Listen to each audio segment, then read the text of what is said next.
नमस्कार, मैं रघुनाथ प्रसाद आज चर्चा कर रहा हूं कि 8 मई 2024 को अमेरिका से श्री सैम पित्रोदा, जो अंतर्राष्ट्रीय कांग्रेस के चेयरमैन थे, कल उन्होंने त्यागपत्र दिया और कांग्रेस पार्टी के राष्ट्रीय अध्यक्ष ने उनका त्यागपत्र स्वीकार कर लिया। ये बहुत अच्छी बात हुई है। श्री सैम पित्रोदा ने जो बयान दिया, चूँकि हम लोग सभी जानते हैं कि सैम पित्रोदा गुजरात माने उनका मूल गुजरात, उनके माता पिता गुजराती हैं और इनका जन्म उड़ीसा में हुआ। ये देशभक्त रहे हैं, इसमें कोई दो राय नहीं हो सकती। ये ज़्यादा समय संयुक्त राज्य अमेरिका में रहे हैं, लेकिन वर्ष 1981 में श्रीमती गांधी ने इनको आमंत्रित किया भारत आने के लिए और श्री राजीव गांधी जी की सरकार में इन्होंने जल, साक्षरता, टीकाकरण, डेयरी और तिलहन के क्षेत्रों में बहुत महत्वपूर्ण काम किया और सबसे बड़ा काम सलाहकार के रूप में इन्होंने दूरसंचार के क्षेत्र में दिया। आज अगर पूरे देश में जो डिजिटल क्रांति हुई है, उसमें एक बहुत बड़ा योगदान सैम पित्रोदा का रहा है। लेकिन हाँ, सैम पित्रोदा जब फिर अमेरिका चले गए श्री राजीव गांधी जी की हत्या के बाद, तो फिर 2004 में जब UPA 1 की सरकार बनी और डॉक्टर मनमोहन सिंह जी प्रधानमंत्री बने, तो उन्होंने इनकी काबिलियत को देखते हुए इनको फिर आमंत्रित किया भारत और राष्ट्रीय ज्ञान आयोग का इनको चेयरमैन बनाया गया। इसके अतिरिक्त वो कई संस्थाओं से जुड़े एक यूनिवर्सिटी के वाइस चांसलर 2013 में ये बनाए गए। इनकी काबिलियत पर कोई संदेह नहीं कर सकता है। हाँ, हो यह रहा है जो मैंने बहुत शुरू से देखा कि समय समय पर कुछ ऐसे वक्तव्य वो ऐसे समय में दे देते हैं जो हमेशा विवाद का विषय बनता रहा है। पहले के बयानों को तो मैं नहीं लूँगा, लेकिन अभी लोकसभा चुनाव 2024 के बीच में उन्होंने विरासत कर पर एक कि अमेरिका में क्या कानून है उसकी चर्चा कर दी। उसका परिणाम ये हुआ कि भारतीय जनता पार्टी और माननीय प्रधानमंत्री जी ने इस बात को पकड़ लिया और उन्होंने ये कहना शुरू कर दिया कि श्री राजीव गांधी जी ने यहाँ पर जो इनहेरिटेंस एक्ट बनाया था 1986 में, वो इसलिए कि श्रीमती इंदिरा जी की संपत्ति को उनको लेना था, जबकि इसमें कोई सच्चाई नहीं है। श्रीमती गांधी जी ने तो अपनी संपत्ति दान में दी है और नेहरू गांधी परिवार तो यदि आनंद भवन को ही अगर देख लिया जाए इलाहाबाद का, तो वो भी अरबों की संपत्ति है। इसलिए ये बात नहीं है। लेकिन चूंकि श्री सैम पित्रोदा ने इस तरह का बयान दे दिया, इसलिए कांग्रेस पार्टी पर एक एलिगेशन लगाने का मौका भारतीय जनता पार्टी को मिल गया। जबकि अब ये बात शांत हो गई है, अब लोगों के बीच में ये बात चली गई है कि कांग्रेस पार्टी के मैनिफेस्टो में कहीं ये बात नहीं लिखी हुई है कि मंगलसूत्र लेकर दे दिया जाएगा हिंदू महिलाओं से लेकर जो ज़्यादा बच्चे पैदा करते हैं, अर्थात मुस्लिम को कोई घर होगा सरकारी कर्मी का 2 घर तो 1 घर दे दिया जाएगा। ये सब अब ये बात ठंडी हो गई है। लेकिन श्री सैम पित्रोदा के उस बयान ने भी कांग्रेस पार्टी को असहज कर दिया। लेकिन कल जो उन्होंने एक बयान दिया, मैंने उसको पढ़ा।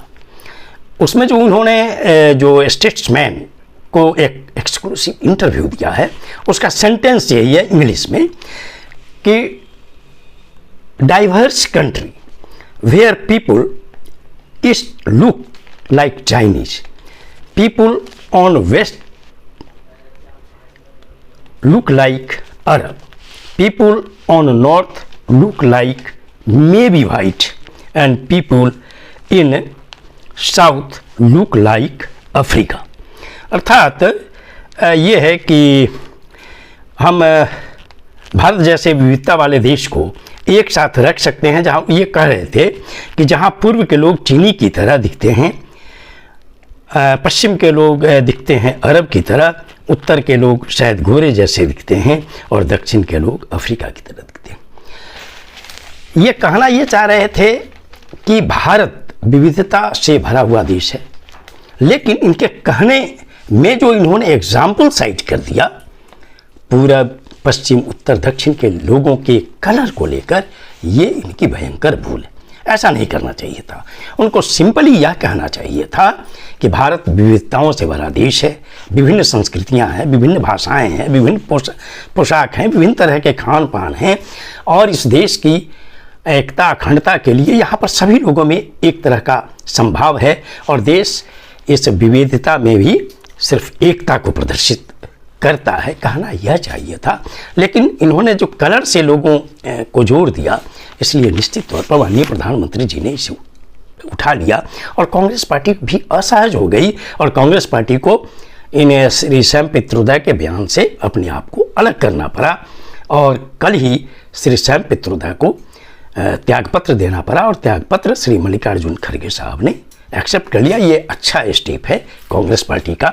और इस तरह के अगर बहुत तरह के बयान यदि भारतीय जनता पार्टी के किसी संबद्ध व्यक्ति के द्वारा दिए जाते हैं तो भारतीय जनता पार्टी पर भी एक नैतिक दबाव पड़ेगा कि अगर उनके भी कोई नेता इस तरह का असहज करने वाला बयान देते हैं जो उनकी विचारधारा से अलग है तो उनके विरुद्ध भी उसी तरह की कार्रवाई की जानी चाहिए।